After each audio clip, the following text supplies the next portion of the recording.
When Shane Greer took over the magazine Campaigns and Elections in 2011, it was in a sorry state.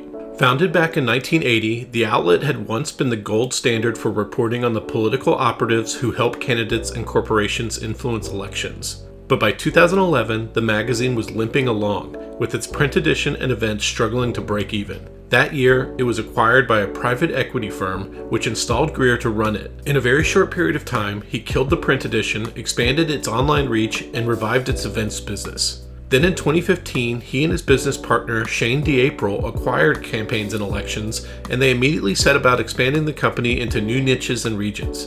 Today, there's not only a Latin American version of C&E, but the company also bought a B2B media outlet that covers the cannabis industry. In a recent interview, the two Shanes walked me through their initial strategies for writing the C&E ship, explained why they acquired the magazine, and outlined their plans to build out a B2B media empire. Hello, I'm Simon Owens, and this is The Business of Content, a show about how publishers create, distribute, and monetize their digital content. If you want to listen to an audio version of this show, subscribe to The Business of Content wherever you get your podcasts. Okay, let's jump into the interview. Hey, Shane and Shane, thanks for joining me. Thanks for having us. Appreciate it. Absolutely. Thanks, Simon. Yeah, so for some reason, I have this tendency to interview co-founders of media organizations that both have the same first name. As I was just explaining, I interviewed the founder of co-founder of 6 a.m. City recently, and he has a co-founder named Ryan. And then I just booked another interview with two people named Max who run a company called Roku News. So for the purposes of this interview, I'll try to refer to you by your last names, D'April and Greer, just so there isn't too much confusion. So you both run a company that until recently was mainly consisted of the magazine Campaigns and Elections, and we'll talk a little bit about how you guys came to run that. But the reason we're having you on now is because you've since expanded your company. You've launched a new vertical for campaigns and elections, and you also acquired a media outlet. So you're kind of building out a stable B2B media outlet. So super excited to get into that. So both of you um, uh, uh, co-owned, from what I can tell based on your LinkedIn, co-owned this company called Campaigns and Elections, which I think you purchased. Like I think it's actually existed before your ownership. And so I'd love to just like how did you guys meet? What were you doing in the lead up to the acquisition of that? How did you acquire it? And to the best of your abilities, try to just identify yourselves whenever you're speaking. So Greer, let's start with you. Like you, it seemed like your background, you had a media background, but also maybe some private equity background or something like that. Like what was Yeah, what was your so, entry so point? yeah, so I'm from the UK originally, UK and Ireland, and so I have a media background there. I'd started publication with a friend there some years before. Also B2B or B2G as we described it, business to government. And I was at that time I became aware of campaigns and elections, which publication in the US. It started in 1980. It serves the political campaign industry. I was a subscriber. It influenced some of the stuff that we were doing in the UK. I'll let D'April speak to his involvement with campaigns and elections. But anyway, I thought it was an interesting publication, and the private equity firm that had invested in the UK stuff, I kind of brought it to the table to them and said, "Hey, this is an interesting publication." At the time, it was owned by a pharmaceutical publisher in New Jersey, so it was a bit of an unusual fit there. And I thought, well, maybe could be something that would be an interesting acquisition for them. And they So you worked for a media company that they owned, and so you pitched them that they should buy this other company, basically. So I had a media company that they were invested in, Oh, okay. and I pitched this to them as something this would be interesting to add to your stable because they've been building out a bit of a portfolio of media investments, and then they did acquire it, and I came on as one of the directors, so not a full-time employee of the company, but one of the directors of campaigns and elections. D'April and I got connected through that, and I'll let him speak to that. But we worked very closely in the years ahead, and then together acquired campaigns and elections from them in what 2015, I think it was, D'April. Yeah, So before 2015. we get to that, so like were you coming on as like a some kind of partner of the private equity firm, or were they just hired you as like a salaried employee to be the director at campaigns and elections? So totally like a non-exec director. So I was Hmm. kind of providing, an oversight role with kind of the executive functions handled day to day by C&E in the US. So I was kind of sitting outside it, repping them on how C&E was being run and that kind of thing. But it was separate from my business in the UK.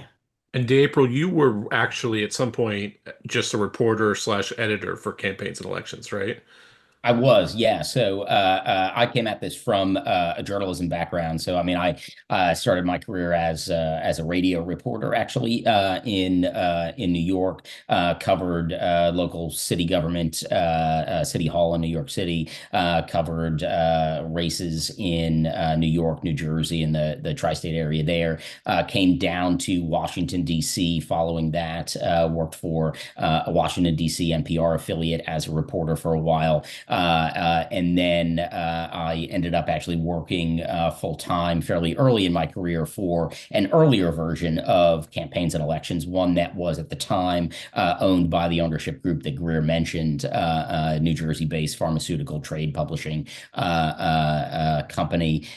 Worked there for probably better part of a couple of years. And then I moved on, worked for a few years at the Hill newspaper, covered Congress, covered House and Senate elections over there, and ended up coming back to campaigns and elections after the acquisition that Greer talked about that brought his involvement or started his involvement with the company. And he actually brought me back, and then we had a period of years working together before we put together the acquisition. And apparently, while living in DC, at some point you grew to hate the city. Yeah, I mean, there's some wonderful things about Washington, D.C. But I say this as somebody who grew up in New Jersey and spent a lot of my life in New York. There's a kind of like a transactional nature to D.C. that's not my favorite part of day-to-day living. See, at least in New York, we can kind of be nasty about it. In D.C., you have to be nice, even if you don't want to be nice. I mean, that's my evaluation. But now I live in the South, and let me tell you, I stick out like a sore thumb in the South. Yeah, What there's just years? Oh, sorry. I was gonna say there's a sitcom in there somewhere with the New Jersey transplant in the South. What years did you live in DC? So I lived in DC from 2009, I think, or well, no, 2008, start of 2008, and I did not move out of the greater DC area. I lived in Annapolis, Maryland for some years before I moved, but I didn't move to Charleston, South Carolina until 2 years ago. So I Okay. was there for long enough to get the flavor. Yeah. I wonder if how much of your cynical take was just because you were your social circle and work circle were specifically the Hill and where probably Oh, no things are, question. yeah. Yeah, no question. And Yeah. Simon, you're right because like you get stuck in that bubble, right? And Hmm. that is not only is that your social circle, that's your work day to day. Those are the people that you're interacting with after work, and you don't have much time to go beyond that unless you make time for it. But yeah, no, that's very true. You get stuck in the same work circle, social circle, and I think that definitely contributed for me. Yeah. So let's talk about what campaigns and elections is. Like, it's not like a Politico or even The Hill. Like, it's not covering politics per se, or it's not covering campaign, or it's not covering politics. It's not covering policy. It's specifically like kind of it's like a B2B publication geared towards the people who are trying to influence campaigns, elections, ballot initiatives, anything that's like moving some sort of needle in terms of like public thought or policymakers, or not even policymakers, just public opinion on specific candidates who are running or something like that, or getting Yeah. out the vote. I'm doing a bad job of explaining it, but like what's kind of to explain kind of like the idea of what campaigns and elections is. Yeah, I'll take a stab at it. You did a pretty good job of explaining it, actually, Simon. Yeah. I mean, we are just like almost any other trade pub Hmm. out there, except our audience and our readership, our members are, for the most part, folks who actually run and operate political consulting firms, right? So, across that audience, there's a wide range of things that folks are interested in. And that's going to vary depending on the size of the company you run, depending on what part of the industry you're in, right? Are you a media strategist, a media buyer, versus somebody who does a direct mail versus somebody who does on the ground grassroots campaigning, right? Versus somebody who does traditional TV or digital media, right? A lot of the parts of the political industry have converged over the last handful of cycles, and all of those things are getting much more integrated than they were previously.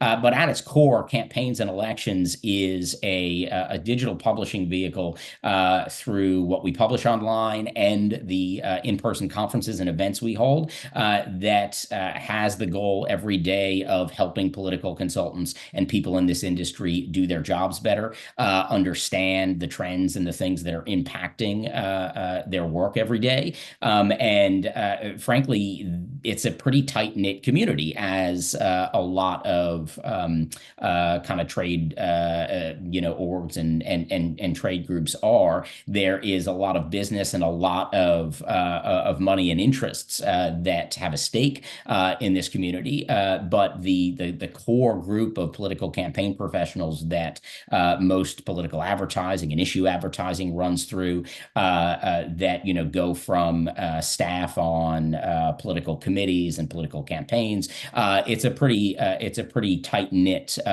core group that we're able to bring together, not only through what we publish online, but through the series of events that we hold every year.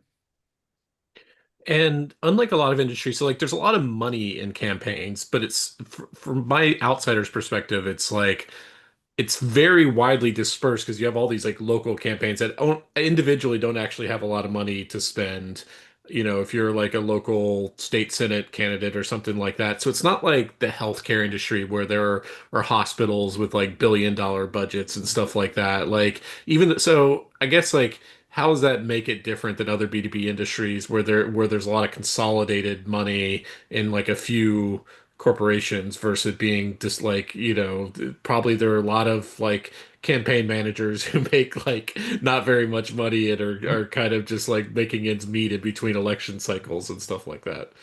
Yeah, no, no, that's a great question. I mean, I'll answer it simply, right? Because the part of this industry at certainly at the national level, the folks that work for the national party committees, the folks that work for congressional campaigns, Senate campaigns, other statewide, right? Well, that is a fairly tight knit group, and you're often going to see the same Democratic media firms and Republican media firms working in these races. The long tail is enormous, and it differs by state, right? So a city council or a school board race in Alabama has a significantly different budget than a school board race in Los Angeles, which actually can spend in the millions for a race like that, right? So depending on where you are, those down ballot races that you're talking about can be much more lucrative than other places, right? Actually, we've seen a lot more money even come in down ballot, certainly in the last decade, right? But there is a huge difference. One thing you hit on that is important in this industry, and it's a divide, right? There's a big difference between the media firm owner, the person who's buying and placing millions of dollars in media for big Senate campaigns and presidential campaigns, and the campaign manager who goes from state to state and lives out of their car and toils for years and cycle after cycle, and that's kind of how they make their living. Those really are two different worlds in some ways in the political industry, and it makes for several different audiences that we kind of have to serve. And Greer, when you kind of came on as director, when after this private equity firm bought it, what was the state of campaigns and elections? Was it still like an old school print Yeah, publication? it Yeah. was, and April can speak to the internal dynamics a little bit more than I can, but certainly the way I would describe it is kind of a legacy publication, right? On the publishing side, it was pure play print. Campaigns and Elections, for example, had this long-standing annual product, a bit like the Yellow Pages, called the I forget what it Political was, pages. political pages. People would pay to put in their little listing or a full page listing or whatever. When I first came involved, those were still being sent in many cases by fax. Which sounds crazy, but they were still faxing them in or e-faxing them in or sending them in by the mail, and then someone was having to transcribe them and put them into the. It was just wild in that regard. There was a website, but it wasn't. It was there is probably the best way I would describe it. It existed. And then there was an event portfolio, but it was an event portfolio where there hadn't really been any kind of strategic thought behind pricing, placement in the market, like product market fit for one of a better description.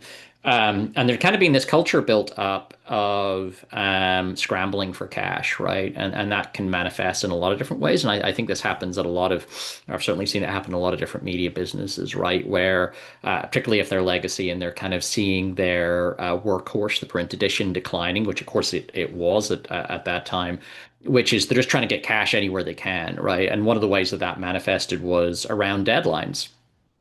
C&E had and still has this big awards program called the Reads, which is kind of the big awards for the political consulting industry. And like so many awards programs, they get to their deadline and then go, due to amazing demand, we've extended the deadline. Like BS. No, you haven't. You just didn't hit the number you wanted to hit. So now you're panicking a bit and you've given people a few extra days.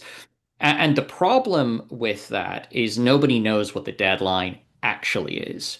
So while you might get those few additional entries in the door, when you actually do have to close it off, you're going to miss some people because they were expecting you to delay it again. And also, you're signaling to the marketplace that you are interacting with them from a position of weakness. You're saying to your clients that you can pressure us on pricing because clearly you're not doing as well as you would like to be doing if you're extending all these deadlines. And that was true of early bird rates for tickets. Due to overwhelming demand, we've extended the deadline. I mean, is there a bigger piece of bullshit in media marketing? I don't know that there is.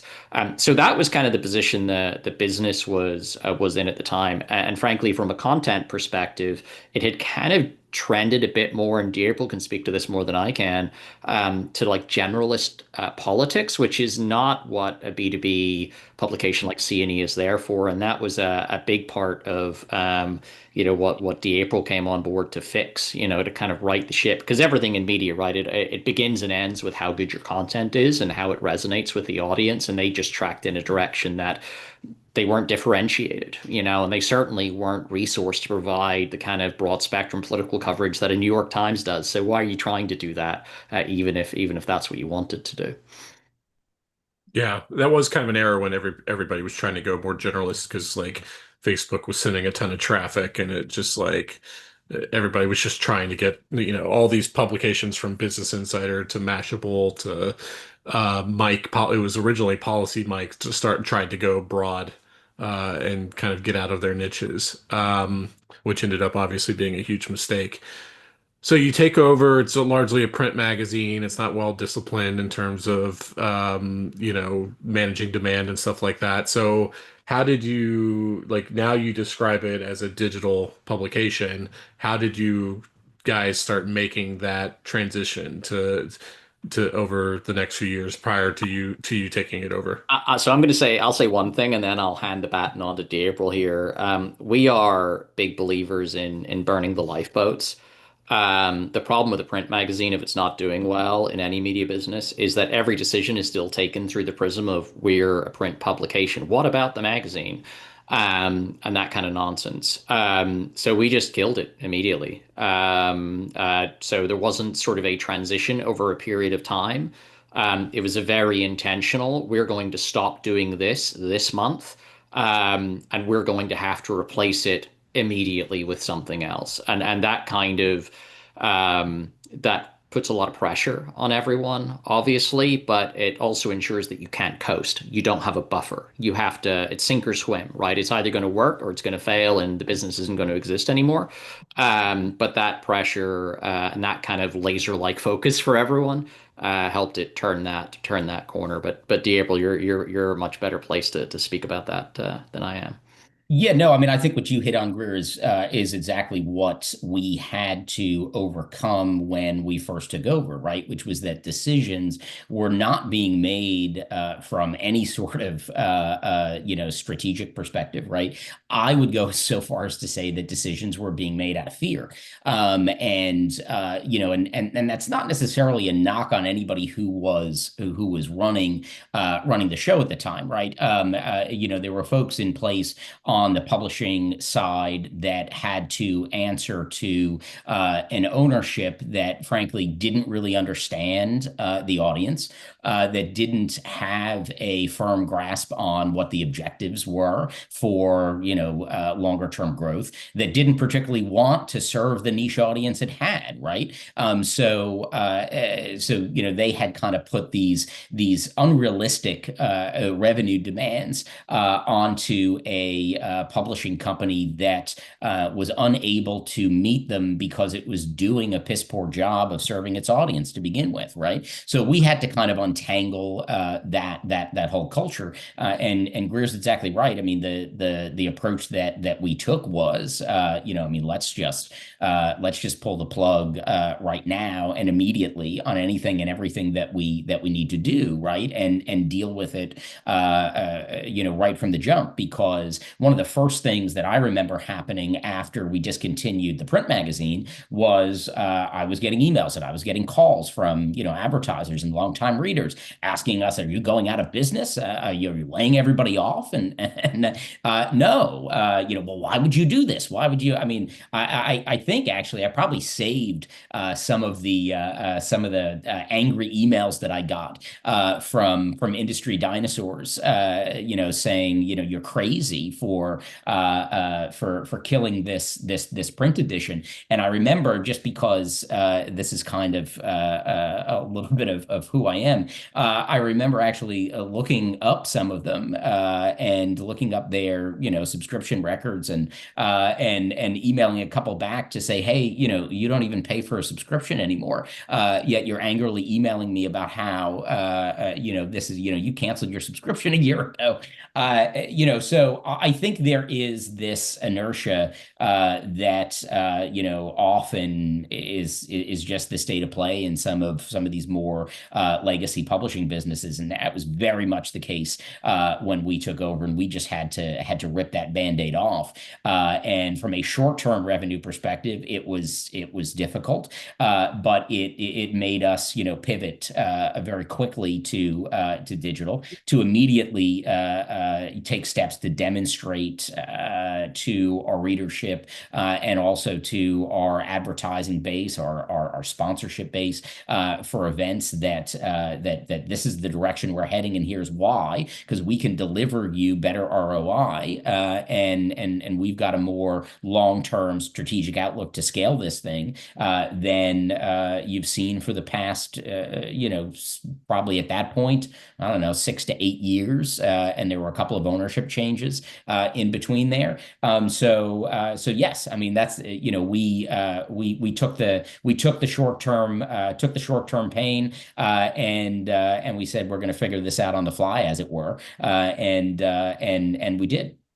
And there's a note I'd make on that as well, which is certainly in that period is the power of saying no. If you're prepared to stomach the hurt that comes with that. And what I mean by that is, because of the position the business had put itself in at that time. I mentioned, that clients were recognized that weakness, and of course they were pushing for, well, give us a discount, or the ones I hated, like throw in an exhibit table for free, or give us extra tickets. Like, those things don't have any inherent value, right? And I totally, hey, I respect where they're coming from on that. Like, if you're sitting on the other side of the table and you look weak, I mean, you'd be silly not to take advantage of that, right? That's the nature of things. So we just started saying no. Like this is how much we're charging for this now. I totally respect if you can't join us. But this is the price. And a lot of people said, fine, we're not going to do it. But our wager in that was that we were delivering enough value to them in terms of the community that we were bringing together, and the value of the time that they would get in spending with that community, whether it was at an event or whether it was more passively through advertising in the newsletter and things like that, that it would be worth their while coming back. But crucially, when they came back, we'd already set the expectations for what the pricing is, right? Like this is what it is. There wasn't going to be a negotiation over, we're not going to discount a table, right? And that was really powerful because we reset the expectations in the market, and we were confident in doing that because we knew the kind of audience that we had and the value we could deliver if we really serviced that audience. And we saw the benefit of that in the years ahead, even though it was really difficult initially because you don't want to say no to money coming in the door when you're turning a business around, but sometimes that's the best thing to do. Yeah, we said no to a lot of money, a lot of what would have been quick cash in that early that early part as we were rebuilding, and it was probably one of the best things we did. Yeah. When you're talking about these old school readers that were mad that the print publication shut down, I'm picturing this 50-year-old chain smoking, twice divorced guy who spends 6 months of the year living out of a motel because he's going from campaign to campaign, I gotta you say, know? twice divorced is charitable, Simon. I think they would appreciate that. But there's another side of that, and this is a story that April told me early in our meeting. Is because this is a publication that's been around for quite a long time now, since 1980. A lot of older consultants now, I don't mean the oldest consultants in the industry, but some of the older ones who are still active in the industry now, they were getting campaigns and elections when they were in their kind of late teens or they were in their college years, and for a lot of those folks, it was an entry point to the industry because it was a place where, you could read at that time your, local news was still a thing then, right? Like you could read your local news and find out about who was running for Congress and things like that, but you couldn't find out who was doing their ads. You couldn't find out who was cutting their direct mail or managing the campaign or so on. But C&E was a place that you could. And so for folks who wanted to break into politics, it was a way of pulling back that curtain and finding people that they could reach out to.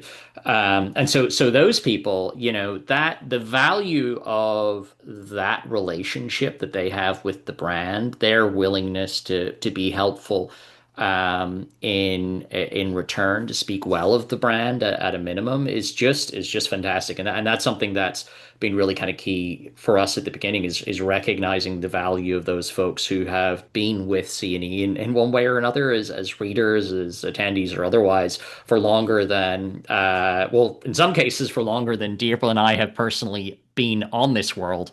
And certainly in many cases for longer than we've either been involved in campaigns and elections. So when you went digital only, did you have subscriptions or was everything like completely free to read? Free to read. Free to Yeah. read. Mhm. Yeah.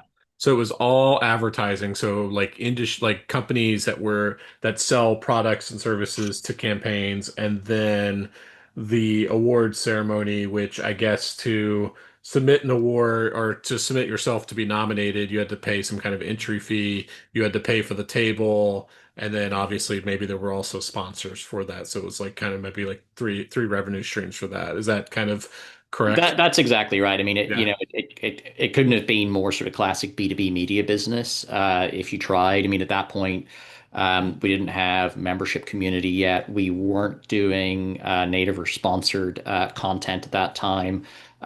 We weren't kind of producing, industry reports and things like that. So it was your classic kind of bread and butter display advertising in the newsletter or online, exhibitors, sponsors, entry revenue, and tickets. Yeah, one thing that I will throw out there too, though, Simon, is one of the biggest things that was important for us in this period. It wasn't just changing the trajectory of what we were doing. It was coming in and prioritizing content uh, Mm. and making sure that that content was once again kind of speaking to the industry and the core industry audience, right? Which for a long time it had not been, right? So, I think one of the things that previous ownership missed was not only on the event side, but through the magazine and through whatever little they at the time were publishing online, was that the content really stopped speaking to the folks who day to day are make a living on political campaigns and are running media firms or mail firms or whatever it may be. And that was something that, I mean, I just it put an instant refocus on, and not only making sure that, we had the right people at our conferences speaking to the biggest campaigns, sort of giving folks the kind of, insider look at how decisions were made and, what happened on the media campaign of X race, right? So and that was just not happening, right? There was no consistent focus across the publication on ensuring that the content that was being produced and what was being written in the print magazine at that time, and then also what was happening at in-person events, was the sort of thing that was in service of people who are running companies in this industry, right? And so once we fixed that, so much of the other stuff fell into place because we fixed the structure. We had a plan to scale. We were moving in the right direction. We got rid of the legacy stuff that shouldn't have been there. And once people saw that we had the value of the core content back, the audience came back, frankly, in droves. Yeah. So how did you guys end up buying the magazine? So, what's that saying in business? I'd rather be lucky than good. And it was just kind of happenstance that the PE firm in London was not oriented toward the US. They were refocusing and stuff in Europe and elsewhere. And I went back to them and I said, "Hey, listen, this is kind of sort of is the odd one out in the stuff you have. It doesn't make sense anymore. Would you be up for selling it to us?" I mean, it was that simple. I were things different where they really focused over here, they might not have been wanting to part with it, but they were. And so we acquired it. That's what, again, 2015, something like that.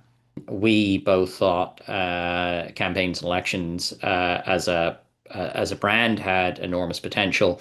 And having worked together a good amount at that point, we knew that we kind of complemented one another when it came to operating a business, and had kind of quite ambitious plans for what we could do beyond just campaigns and elections once we kind of righted that ship and developed it. So it was just really good luck on the timing with their reorientation toward Europe, away from the US, I should say. And then the business being at a point where we had done a decent amount to right the ship, but we knew that there was a lot more growth potential in the US and outside it. And so what was that potential? Like what did you guys do over the next few years? Yeah, I mean, I'll speak to a couple of things. So number one was growing the size of the events and the price points for the events. We knew that tickets and sponsorships were still underpriced. We'd made a lot of efforts to condition people away from this idea that you always get discounts and stuff. But we knew we couldn't kind of sticker shock everyone with suddenly dramatically different prices. So we knew there was a process of increasing those, and it was significant increases, by the way. I mean, there was a time when a full price ticket to the flagship event, and this kind of still blows my mind when I think of it now, but when we took over the business, it was like 395, for a day event with a black tie dinner. Do you, Which actually, if you go back to that, I'm almost certain that the lower tier prices did not even come close to covering the cost of some of no. those people there. But I Yeah, mean, just that's the kind just of the dinner stuff that happens. alone. You're Yeah, right. no, exactly. Exactly. It was just wild. So there's a process of increasing prices across the board. Then there was increasing our offerings, right? The product offerings, both a mix of additional events that we weren't doing at the time that we knew would be a good fit for the industry, and then digital offerings, right? Building out everything from sponsored or native content, retargeted advertising, things of that nature, and then opportunities in other markets. Obviously, we started campaigns and elections Mexico, which is a very similar business, or targeting very similar offering audience in Latin America. And we knew beyond that, and this is where we kind of got to more recently, was that we wanted to expand into other markets, launch brands or acquire brands in other markets that we thought fit well alongside what we had already. And when did you launch the Mexico vertical? So it's been going for I think 12 Okay. years now. So we started those conversations before and it was kind of slowly, but we really blew it up, I guess, about 9 years ago. With the launch of the Read Latino Awards, which are kind of the big awards program down there. We started doing so CNE Mexico does public polling in Mexico in particular. As I say, it operates for the industry across Latin America, but it's one of the biggest political pollsters in Mexico and does a lot of. I say it does. We do public polling, but alongside that, a lot of private polling for political campaigns and elected officials. So there was just kind of a real sharp growth in servicing that market, and that was really just a case of the industry existed, but there was nothing serving it at Well, all. it's also quite a different market in the sense that if you go, they still do a big glossy print publication Yeah, for CNE Mexico, and it's tremendously successful. yeah, Photography shoots for every cover of CNE Mexico. If you happen to be in Mexico City, pop in any newsstand, and you'll see glossy CNE Mexico yeah. on the shelves. So it's interesting because in that market, it's still print is still quite robust and quite prestigious in a way that we were simply not seeing in the U.S. Yeah. And like, so you have like an entire Mexican staff down there. That's Yeah, running yeah. that. So based out of Mexico, Mexico City, our publisher down there, Alejandro Rodriguez, Alex, we work very closely with. He handles the day-to-day operations, and it's been a really interesting journey because it's a different market in a lot of ways, right? First of all, some of the things that they can or can't do in campaigns down in Latin America, and of course, it varies by country, is very different than in the US. The kind of services that are offered in the industry, in some cases, are less mature. In some cases, are maybe even a little bit more mature. It just depends on what you're looking at. So it's been really interesting.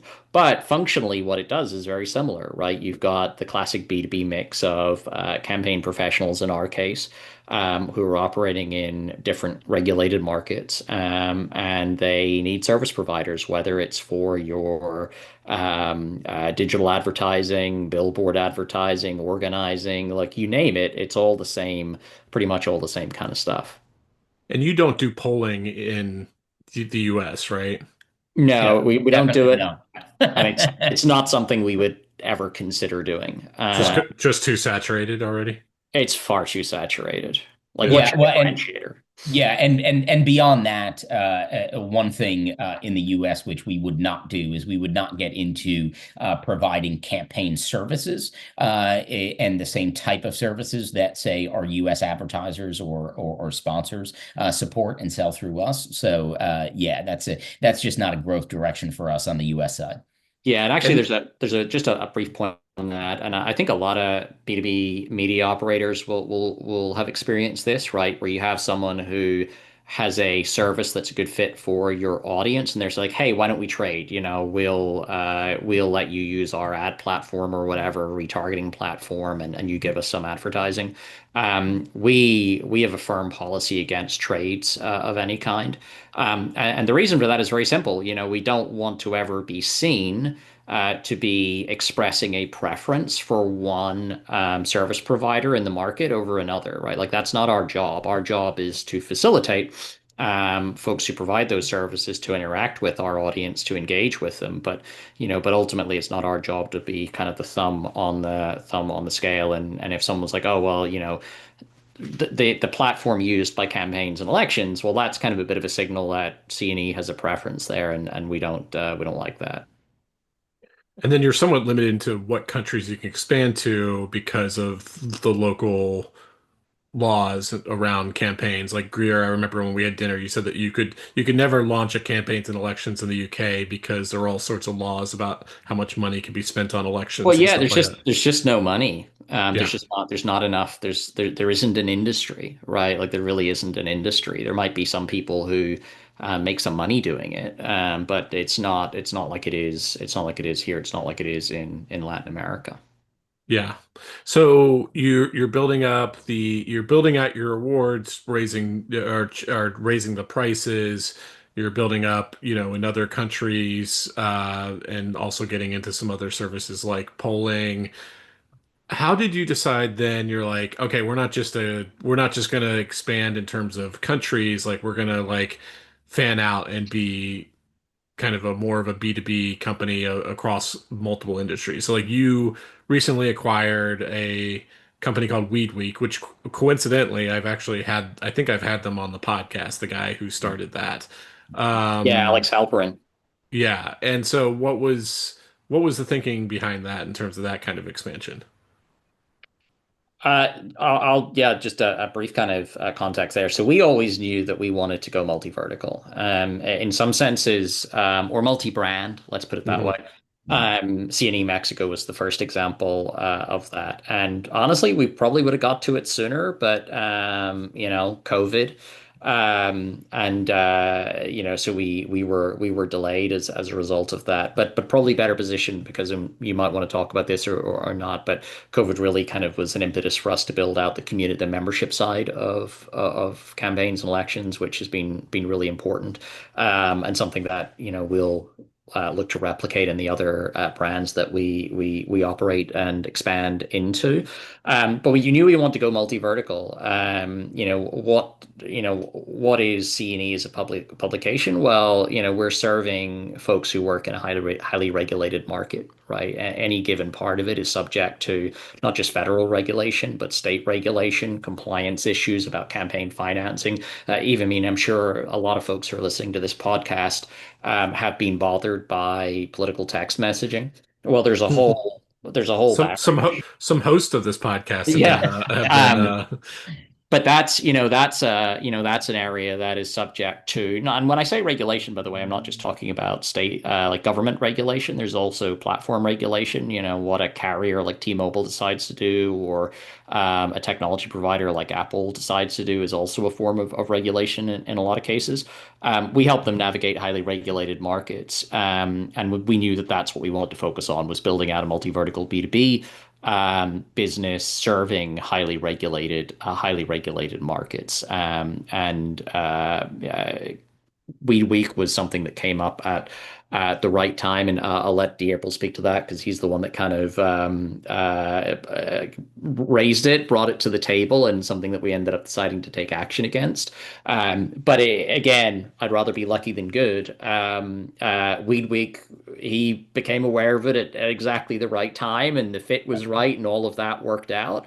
But had none of that happened, we would still be doing the same thing, which is identifying other markets to move into, with a goal of, over the next 5, 6 years, our goal, and it's quite an aggressive goal, is to build it out to somewhere between, 35, 45 different brands serving a number of different industry verticals. And you said the membership was that you said membership, not subscriptions. What was the membership for campaigns and elections? Yeah, so April and I had talked about this for a long time before COVID, but as is so often, right? Like you only get so many hours in the day. But then COVID happened, and suddenly we're not doing any events. So there was maybe more free time than we might have had otherwise. And uh, the twin realization at that point was we saw a lot of other event operators who were really struggling to sell virtual tickets, right? Like who wants to pay to go to, frankly, a really shitty online version of a conference, right? They weren't good. And we got talking about it. It really exposed like how little value the conferences, like the panels are on the conferences, like versus the actual networking. I, Like, I just I don't I think there is a truth in that, and a lot of people do go to networking, but there is a difference between being in a room where you can chat with that speaker afterwards, you can talk to Right. other people about it. It's just a different, like, I don't know, like I could go to a bar and have a great time ordering drinks, or I could sit alone looking at a screen with a video feed of that bar. It's not going to be the same thing, right? But it didn't work. But anyway, we were chatting about it, and one was like, well, okay, selling tickets to these things is just not going to work. But what about if we made our virtual events purely for members? Now, we didn't have members at that point, but what if that was the thing? We're doing these members only events. And that reframing of it was fantastic, right? Like people, and I think to acknowledge or give credit where it's due. Some of it was that people were, I think, sympathetic to events businesses, publishers at that time, and were more willing to, get on board with stuff, and that might have helped the membership as well. But the membership scaled up really quickly. Um, yeah, sorry, dear. Yeah, no, the other thing that we heard a lot during this time, right? And I think, Simon, you're right, to point out the fact that, so much of the value in these is actually being there, right? And having the conversations, and even if you're not actively networking, just maybe passively networking, as a lot of attendees do, and somebody comes up to them and a conversation happens, and there's a lead, right? And you couldn't replicate that as well in the digital side, but it actually also helped us with folks realizing and understanding the value. I mean, Greer, I don't. You probably had some of these as well, but I'm now recalling so many conversations over that period of time, because in reality, Simon, I think it was almost 2 full years before we were able to actually have a full in-person event again, from March, end of March 2020 to whenever we ended up doing the reads, I think was early 2022. And still at that time, there was a lot of precautions we were taking for large event gatherings. We tried to have a lot of that stuff outdoors. But I had countless conversations with sponsors and clients over that period who would tell me how much they were missing the networking, and that Yeah. they were bottoming out on leads, and how difficult it was to kind of fill that hopper, and not necessarily appreciating, at least a handful of folks would tell me, not really appreciating how important your calendar of events have been for us in terms of business development, and not just our events, but events that the industry association held throughout the year as well, and other conferences, right? So yes, one, that period of time allowed us to build digital products that we did not have previously.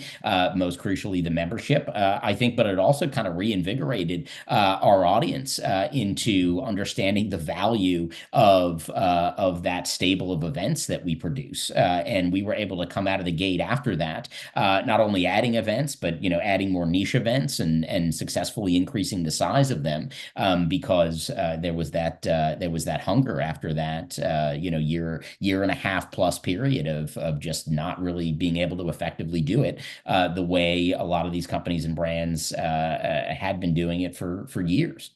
And I think there's one point as well that I do want to make on this, and this is where I will kind of pat the two of us on the back. As I said, I would rather be lucky than good, but the where I think we were exactly right and took an approach that a lot of folks didn't was the question we were asking when COVID happened wasn't just how do we keep the business going? How do we generate revenue that will see us through this period? Because that wasn't good enough, right? Like you could spend all that time selling webinars and whatnot that a lot of people did. Suddenly there's way more webinars, whatnot. But we also knew that if the world did return to normal, that wasn't going to be sustainable, right? If people were back doing live events, they obviously weren't going to be wanting as much as they didn't want to go to virtual events during COVID, they 100% wouldn't want to go to virtual events when they could actually go to real ones. And so we didn't want to replace or try to find replacement revenue from things that wouldn't last beyond COVID. So a bit like the burning the lifeboats thing, it was like, okay, let's pretend that this is never going to return to normal. Let's build out a revenue stream that if it ever that one will make this a growing and successful business in its own right without events, but crucially, if in-person events come back, we will come out of COVID bigger. We will have what we did before with the events, plus this something else that will last beyond COVID. And membership was that, right? Like it's something that's continued to grow out of and after membership. It's become a much more important part of what we do. And frankly, the business is bigger in a way now because of COVID and because we took that approach rather than oh, let's just do lots of webinars. So for this B2B, this kind of expansion, like I know Weed Week, I think it was just like one guy. Yeah. Um, is that just a coincidence that it's kind of like a solo creator type of thing, or like it's not a traditional publication like campaigns and elections? Like there are obviously a lot of traditional trade publicate like magazines, like old school trade magazines. Like, are you going to be going with like like solo creators that are operating in like B2B niches, or is that not really a factor? Yeah, not necessarily, right? I mean, I think that what we're looking for and what we found in Weed Week is somebody, and Alex Halpern, yeah, single creator. He and his journalism, has sustained Weed Week, but it created a really solid content product, right? And not just a solid content product. I mean, frankly, an award-winning content product. Yeah. He partnered with the LA Times, well, I think a year ago on a fairly big investigation into operators in California, and actually they were just recognized for their work a couple of months ago with a Loeb Award, which is a pretty prestigious award for business journalism. So what we're looking for is publishers that have that solid foundation, right? Alex was publishing and is publishing stuff every day of real relevance to a niche community that is reliant on his work and his journalism. What Weed Week did not have, which we're going to build in, is a lot of the other stuff that a B2B vertical like that should have. Whether that is a stable of events, whether that is an increase in how we're serving folks from a digital ad perspective, how we are the resources that Weed Week can, should, and will eventually produce to help folks in the cannabis industry, not just in California, run and operate their businesses better and sort of understand what the dynamics of the marketplace and what's happening on the regulatory side, but then being able to build that out to other states with other large markets, and also nationally, right? So whether it's a sole operator or whether it is like you said, a more traditional media business that maybe still has a print publication that needs to be needs to be axed or maybe needs to be monetized. That's what we're looking for, right? We are looking for publishing businesses that serve their audiences well through content, but don't do or are not doing some of the other things as well as they can and should be, and that's where we can bring the value. So that's what we're looking for going forward. Yeah, and to add to that, we're looking for exactly those kind of businesses, but we're also looking for opportunities for us to move in with new brands in different markets, right? So it's a mix of both. We think it's a great acquisition for us for all the reasons April stated. But there are other markets that we're looking at where there isn't great service at the moment, but it's a really good vertical in a tightly regulated industry that we see opportunity in. And is that expansion mostly gonna come through acquisitions, or are you gonna identify an industry and just hire a few reporters and just start building it from scratch? Yeah, it'll be a mix, right? Yeah, Okay. I yeah, think that, combination from my perspective. Yeah. yeah, 100%. What'd you say? Sorry, April. I didn't see. Yeah, a combination of those things, right? Okay, yeah. I think, to Greer's point, there's areas where they're massively underserved, or niches that are massively underserved. And if something doesn't exist where we think there's tremendous opportunity, absolutely, we'd love to create it. And what synergies do you plan on driving between all of these? Like, what are you centralizing? What services? I mean, it's operational, right? Like when it comes to, let's say, operating events, that's a shared skill. It really doesn't matter what the event is about. You've got to book a venue. You've got to be able to handle registrations. You've got to all the usual stuff. That's where you can have a layer sitting over all of the publications. Obviously, the tech stack is shared. That was one big Hmm. piece for when we acquired Weed Week. And Alex, I should say, Alex Halpern has stayed on as the full-time editor and chief. But he had his own systems, and we've migrated all of that across to ours. So there's synergies there. Similarly on the marketing side, whereas each publication has to stand up its own, God, everything, right? Like if you got a bunch of separate businesses unrelated to one another, they've all got an accountant, they've all got a bookkeeper, they've all got a marketing operation, they've all got a sales operation, they've all got a production, event production operation, and some are going to be more synergistic than others, right? If you've got your salespeople, yeah, they're probably going to focus on a particular vertical. That vertical might end up having a couple of brands in it, but it's still a vertical. You're not going to have them selling chalk and cheese. But for stuff that's more kind of neutral, again, event production is a good example of that. Marketing, I think, is a good example of that. Like from an operational perspective, there's tremendous synergies there. And when you're looking like 3 years ahead, like from now, where do you want to be? Like, how fast is this expansion going to happen? I'll let April take that one. Yeah, I think the answer to that question is as fast as makes sense, and that sounds like a non-answer, but I'll tell you why I answer it that way is because the one thing that we don't want to do is you don't want to get so ahead of yourself in terms of looking at additional verticals or kind of moving into whether it's additional acquisitions or starting another publishing business from scratch. You don't want to move faster than the kind of structure that we've built allows, right? So we think, to Greer's point, we've got a really, really good kind of infrastructure in place where we can quickly not only stand something up if there is white space, but if we have another acquisition and when we do acquire something else, we can very quickly integrate it with what we're currently doing under Regstream Media, which is the umbrella that these new publications are going to go under, right? So we would like to move quickly in the next handful of years, but we're not going to do it at the expense of getting our new acquisition and everything we're doing with our core legacy businesses, making sure they're on steady footing. Okay, Shane and Shane, those are all the questions I have for you. Where can people find you online?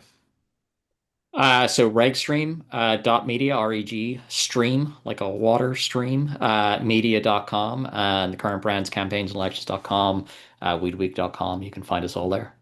Awesome. Well, this is a lot of fun. Thanks for joining me. Thanks, Simon. Appreciate you having us. Thank you, Simon.